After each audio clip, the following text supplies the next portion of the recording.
একটু পূর্ব সাইড। তো সহস্র দরুদ সালাত অতিথিবৃন্দ যারা এসেছেন, আমরা আজকে ৭১-এর যে যুদ্ধে আমরা স্বাধীনতা পেয়েছিলাম, যে যুদ্ধের মাঠে ময়দানে যুদ্ধ করেছিল, স্বাধীনতার ডাক দিয়েছিল আমাদের নেতা রাষ্ট্রপতি শহীদুর রহমান, যার ডাক আমি এবং আমার বয়সী যারা এখানে আছেন সবাই আমরা শুনেছেন।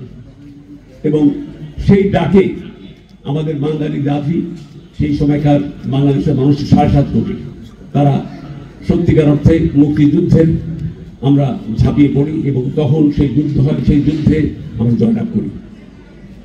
৯ মাসের জয় আমি যেটাকে বলছিলাম, এই জয়টাকে আপনার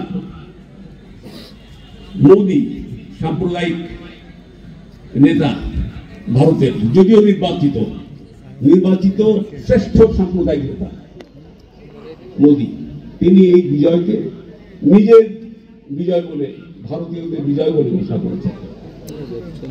আসলে ধিক্কার নেই, সমালোচনা করি, কিন্তু কথা তো অসত্য নয়। যখন যুদ্ধটা হয়, এই যুদ্ধে যখন ইন্ডিয়া সাহায্য করেছিল, আমরা স্বাধীনতার যুদ্ধে ঝাঁপিয়ে পড়ি। আর ভারতের তৎকালীন কংগ্রেস নেতৃবৃন্দের, ইন্দিরা গান্ধী ছিল, তাদের ছিল অন্তরে ছিল পাকিস্তান টুকরো টুকরো করে ফেলো। উদ্দেশ্য কিন্তু দুই রকম, কিন্তু টার্গেট এক। আমার টার্গেট মুক্তিযুদ্ধে জয়ী হওয়া, পাকিস্তানিদের বিরুদ্ধে, হানাদারদের বিরুদ্ধে আমরা স্বাধীনতা এনেছি, আর ওদের যুদ্ধ হলো পাকিস্তানকে টুকরো করা। অর্থাৎ টার্গেট কিন্তু এক। আমরা মসজিদ পর্যন্ত যাবো, ওদের টার্গেটটাই ছিল, আমাদের টার্গেটটাই ছিল। আজকে মোদী সেই জিনিসটা স্পষ্ট করলো। কখন স্পষ্ট করলো? যখন তাদের পাপেট গভর্নমেন্ট হাসিনার বিদায় হয়েছে, তখন মোদী এই কমেন্ট করলো। মোদী কিন্তু এত 16টি বছর বা মোদীর যে প্রায় 10টা বছর ক্ষমতাকালীন সময় কিন্তু মোদী এই কথা বলেনি। ভাইয়ের আমার, যেটা বলছিলাম, দুঃখ হলো যে প্রতিবেশী আমাদের ভারত, এই প্রতিবেশী আমাদের কপালটাই খারাপ। জন্মেছিলাম ভারতের প্রতিবেশী হয়ে, এবং ভারতের প্রতিবেশী হয়ে এমন একটা প্রতিবেশী শব্দ, যে শব্দকে আপনি রিপ্লেস করতে পারেন না। আপনি বন্ধুকে সরাতে পারেন, ভাইকে সরাতে পারেন, কিন্তু প্রতিবেশীকে সরানো যায় না। এক প্রতিবেশী থাকে, তার সাথে যুদ্ধ করবো, তার সাথে মহব্বত করবো না, যুদ্ধ করা যাবে না, মহব্বত করা যাবে না। এমন একটা দেশই ভারত, যারা সত্যিকার অর্থে মুসলমানদের বিরুদ্ধে জিহাদ ঘোষণা করেছে এই মোদী সরকার। এবং বেসিক্যালি আমি বলবো যে ভারত বেসিক্যালি অ্যান্টি মুসলিম মেজরিটি। আমার ধারণা, আমার যতগুলো বিশ্বাস করি, ভারতে কি প্রবেশী মানুষ নাই? আছে, গণতান্ত্রিক মানুষ আছে, প্রবেশী মানুষ আছে। তারাও তো ভারতেও আপনার বিভিন্ন আপনার কি বলে সাংবাদিক ভাইরা প্রবেশ করছে যে ভারতের আজকে এই যে ধরেন একটা স্বাধীন দেশ, সেই দেশে আজকে আমার হাই কমিশনকে আক্রমণ করে, আমার পতাকা পুড়িয়ে দেয়। কত বড় স্পর্ধা তাদের! কোথেকে এলো? এই স্পর্ধা দিয়েছে আওয়ামী লীগ, এই স্পর্ধা দিয়ে শেখ হাসিনা।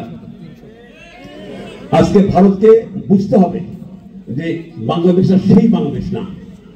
যেদিন ডক্টর ইউনূস সাহেব প্রধান উপদেষ্টা হলেন, যেদিন তিনি ঘোষণা করলেন, ভারতকে বললেন যে আমাকে বিরক্ত ডিস্টার্ব করো না, বাংলাদেশকে আমাকে ডিস্টার্ব করলে তোমার 7 সিস্টার্স ডিস্টার্ব হয়ে যাবে, একটা ধমকি শেষ।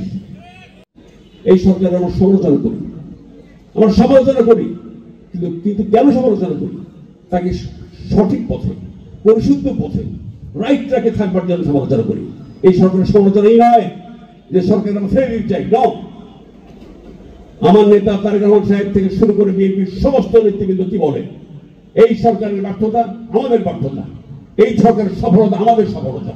এই সরকারের মধ্য দিয়েই আমাদেরকে গণতন্ত্রের পথে হেঁটে মানুষের ভোটাধিকার পর্যন্ত যেতে হবে। এবং সেই ভোটের একটা ডিক্লারেশন দিয়েছে সরকার যে ইনশাআল্লাহ আগামী এই বছরের শেষে, সামনের 25-এর শেষে অথবা এই 26-এর মাঝে, যাই হোক, আমরা তো চাইবই যত শীঘ্র নির্বাচন হোক। এটা তো চাইতেই হবে আমাদের। আমি এখনো বিশ্বাস করি যে 25-এর মধ্যে নির্বাচন হওয়াটা খুব কঠিন কিছু না। তারপরে বলি, সংস্কার করতে হবে।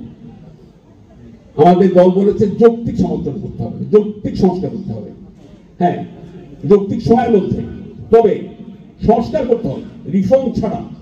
আমি ব্যক্তিগতভাবে আমি দলের পক্ষ থেকে বলছি এই জন্য যে দল যেটা বলছে সেটা আমি বিশ্বাস করি যে সংস্কার অবশ্যই করতে হবে। জামাত ইসলাম বলছে, আমরাও বলছে, সবাই বলছি, কারণ রিফর্মটা না করলে সবকিছু কাজ রাজনৈতিক দল আমাদের করা মুশকিল হয়ে যায়, সম্ভব হয় না, সম্ভব হয় না। আজকে স্বাধীনতাকামী সরকারকে আবার সেই কেয়ারটেকার সরকার আবার সেটা ইনশাআল্লাহ আমরা পেয়েছি, যেটাকে 96-এ বিদায় করেছিল আওয়ামী লীগ, কনস্টিটিউশনকে ছিঁড়ে ফেলে টুকরো টুকরো করে আজকে সেই আপনার কনস্টিটিউশনকে সংবিধানকে টুকরো টুকরো করে ফেলেছে।